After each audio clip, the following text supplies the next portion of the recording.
10년이나요? 꽤 긴 기간인데 이건 시청자분들도 좀 놀라실 것 같아요. 맞습니다. 하지만 이건 따로 약정이 없을 때 이야기고 당사자들이 합의하면 기간을 줄일 수도 있습니다. 영업 양도는 단순히 물건만 파는 게 아니라 가게의 모든 걸 통째로 넘기는 거죠. 간판, 레시피, 단골 손님 관계 이런 것까지 다요.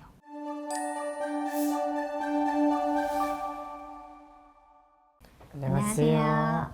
법무법인 청성의 낭만로이어 신동현 변호사입니다. 안녕하세요. 낭만로이어 서민 변호사입니다. 오늘은 영업양도 사건을 많이 다루고 계시는 신동현 변호사님과 함께 사업하시는 분들이 꼭 알아야 할 영업양도와 경업금지 이야기를 나눠보려고 합니다. 서 변호사님. 네. 본격적인 설명에 앞서서 먼저 많은 분들이 헷갈려 하시는 용어부터 정리해드리면 좋을 것 같은데요.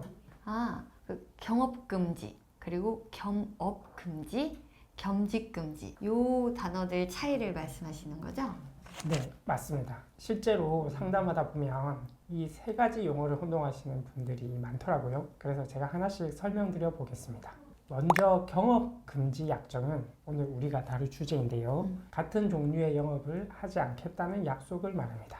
반면에 겸업금지는 근로자가 부업으로 제2의 직장을 갖는 것을 제한하는 것을 말하죠. 특히 회사와 경쟁이 되는 일을 하거나 본래 업무에 지장을 초래할 때 문제가 됩니다. 그리고 겸직금지는 또 다른데요. 법령에서 일정한 직위를 겸할 수 없도록 한 것을 말합니다. 예를 들어 대통령은 국무총리나 국무위원을 겸직할 수 없고 공무원은 영리목적 업무에 종사할 수 없는 것처럼요. 정리하자면 경업은 같은 업종의 영업 제한, 겸업은 근로자의 부업 제한, 겸직은 특정 직위의 겸임을 제한한다. 이런 의미라는 거군요. 네. 오늘 우리가 다룰 영업 양도 후 경업 금지는 가게를 판 사람이 같은 종류의 장사를 하지 못하도록 하는 제한을 말하는 거죠. 이해를 돕기 위해 저희가 최근에 맡은 사건을 예시로 한번 들어볼까요? 네. 물론 내3자의 개인정보 보호를 위해 업종과 지역 등은 조금 각색했습니다. 얼마 전에 A씨가 유명한 돈가스 집을 운영하다가 B씨에게 가게를 넘겼는데 알고 보니 A씨가 가게를 최종적으로 넘긴 지 2일 만에 뒷선으로 같은 구 약 1km에 위치한 건물에서 똑같은 돈가스 집을 차린 사례가 있었어요. 실제 사건의 업종과 장소는 다르지만 이런 형태의 분쟁이 자주 발생하고 있습니다. 이런 경우가 있었어요. 시청자분들도 이런 상황을 한 번쯤 들어는 보셨을 것 같은데요. 이럴 때 어떤 법적 문제가 발생하는지 자세히 설명해 주시겠어요? 우선 영업 양도가 무엇인지부터 설명드려야 할 것 같습니다. 영업 양도는 단순히 물건만 파는 게 아니라 가게의 모든 걸 통째로 넘기는 거죠. 간판, 레시피, 단골 손님 관계 이런 것까지 다요. 맞습니다. 그래서 상법에서는 이런 영업 양도가 발생하면 자동으로 경업 금지 의무가 생긴다고 정하고 있습니다. 상법에서 그렇게 정하고 있다고 하셨는데 구체적으로 어떻게 규정되어 있나요? 네. 상법 제41조에서 정하고 있는데요. 별도 약정이 없더라도 가게를 판 사람은 10년간 같은 시군과 인접 시군에서 동종 영업을 못하게 되어 있습니다. 10년이나요? 꽤 긴 기간인데 이건 시청자분들도 좀 놀라실 것 같아요. 맞습니다. 하지만 이건 따로 약정이 없을 때 이야기고 당사자들이 합의하면 기간을 줄일 수도 있습니다. 그럼 반대로 기간을 더 늘릴 수도 있나요? 네, 최대 20년까지는 늘릴 수 있습니다. 다만 지역은 그 시군과 인접 시군으로 한정됩니다. 그런데 말씀하신 사례로 돌아가 보면 가게를 판 A씨가 2일 만에 같은 구에서 영업을 시작했다는 거잖아요. 그건 명백한 위반이겠네요. 네, 맞습니다.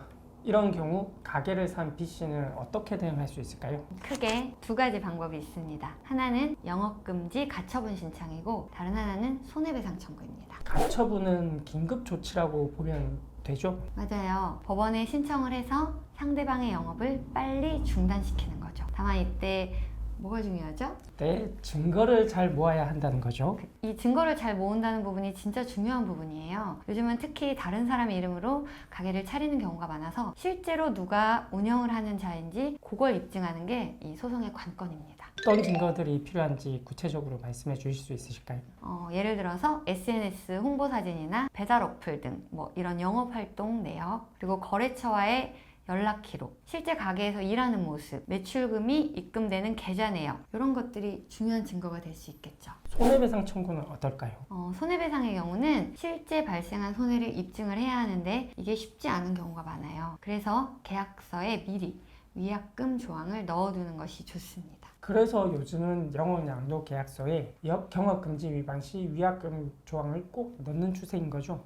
그렇죠. 권리금의 한 2배 정도로 이렇게 위약금을 설정하는 경우가 많습니다. 변호사님, 변호사님이 사건을 하면서 실제로 가장 많이 발생하는 이런 분쟁 유형은 어떤 게 있었나요? 제가 상담하면서 가장 많이 보는 케이스는 가족이나 지인 명의로 우회적으로 영업하는 경우입니다. 예를 들면 자기 명의가 아니라 자기 아들이나 배우자 명의로 그렇게 가게를 차린다는 말씀이시죠? 네, 맞습니다. 하지만 법원은 이런 경우에도 실질적인 운영자가 누구인지를 따져서 판단합니다. 그렇다면 시청자분들께 실제 소송을 준비하실 때 주의할 점, 이걸 좀 알려주면 좋을 것 같아요. 첫째로 증거 수집을 최대한 빨리 시작하셔야 합니다. 시간이 지나면 증거가 사라질 수 있거든요. 그리고 가처분을 고려하신다면 최대한 신속하게 법적 조치를 취하셔야 합니다. 너무 오래 기다리면 긴급성을 인정받기가 어려울 수 있습니다. 마지막으로 영업 양도 계약을 하실 때는 경업 금지 조항을 구체적으로 약정하는 것을 추천드립니다. 기관과 지역, 업종 범위를 명확히 하고 위반 시 위약금도 구체적으로 정해두시는 게 좋을 것 같습니다. 그리고 문제가 생겼을 때에는 혼자 고민하지 마시고 전문가와 상담하시는 것을 꼭 추천드립니다. 오늘 영상이 영업 양도나 양수를 앞두고 계신 시청자분들께 도움이 되었으면 좋겠습니다. 저희 법무법인 청성은 앞으로도 유익한 법률 정보를 계속해서 전해드리도록 하겠습니다. 오늘 영상이 유익하고 재미있으셨다면 구독, 좋아요 부탁드립니다. 감사합니다.